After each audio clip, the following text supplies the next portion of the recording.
Welcome back to EmpowerHour, helping you to become your most authentic, happy, and powerful self. I want to talk to you today about how to get exactly what you want from the universe. Because one of the biggest problems in law of attraction is that people are out of alignment with their words and their intentions.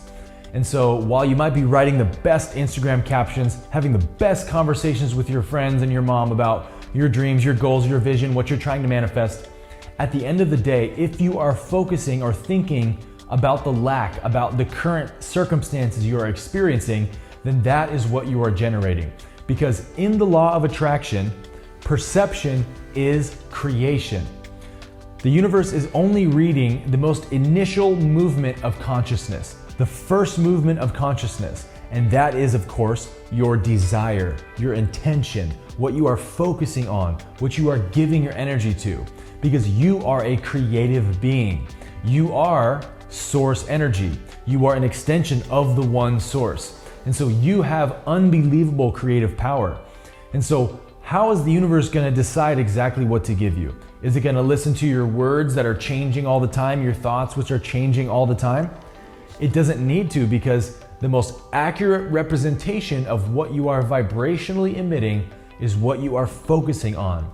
So no matter how much you talk about it with your friends and your family, no matter how good your Instagram captions are, if you focus more often on the lack of it rather than the presence of it, you will generate the lack of it.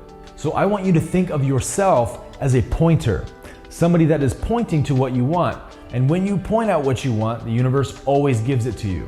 Because the law of attraction is fair and relentless. It never stops working. Therefore, you are always pointing at something with whatever you're focusing on.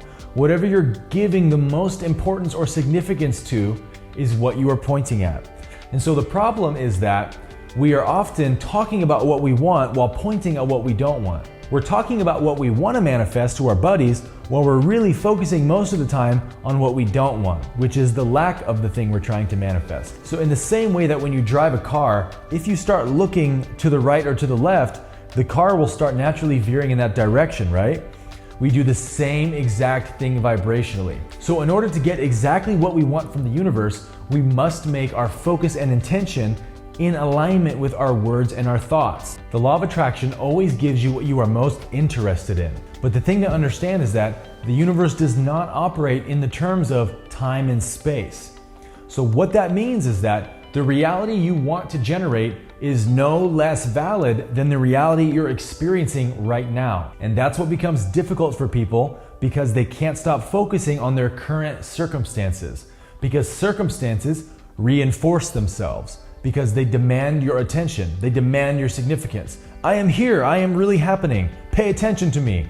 And so you go about your life, the same old dead-end job, the same old sad story, whatever the case is, and you're not able to step out of this reality and generate a new one. Generate one that is actually more interesting to you. You must simply become more interested in the reality you wish to experience than the reality that you are experiencing. That is the signal to the universe that I want to shift into a new reality. The universe is not limited to space and time in the way that we are in these physical bodies. So it sees and experiences every reality that you can imagine simultaneously. So just start calling out the realities you want. Not with your words, not with your thoughts, with something more simple and more original than that. With your focus, with your attention. The really difficult thing for people to get in their head and understand is that the universe does not regard this reality you are experiencing now any more valid than the one you wish to experience. Therefore, you can create and paint that reality into existence with your imagination. Something I like to say is daydream it into existence. Literally, imagine if you had it right now. Imagine what would it feel like if I had that job now, if I was sitting in that car now, if I was in a relationship with that person right now. And let those feelings start to swell up inside of you. Let the vibrational momentum of that feeling increase and increase. And treat it like a meditation. Spend 5 or 10 minutes a day just sitting in that feeling, in that reality. Place yourself vibrationally in that reality and experience all of the feelings that you have. And the universe will start to move that parallel reality closer and closer to yours, and you'll start noticing your circumstances shifting into it. And so every time you notice one of these signposts that your circumstances are changing, take that as a validation that what you're doing is working, and continue to daydream it into existence. Continue to paint it into reality with your imagination. Your imagination is the most powerful creative tool you have in your arsenal. Your imagination, the very fact that you can think about things that don't exist yet in this reality, is because they do exist somewhere, and you can call them into existence by continually focusing on them. So the bottom line, in order to get exactly what you want, is to stop being interested in the things you don't want. Stop being interested in the things you don't have, and start to become really, really interested in what you do want.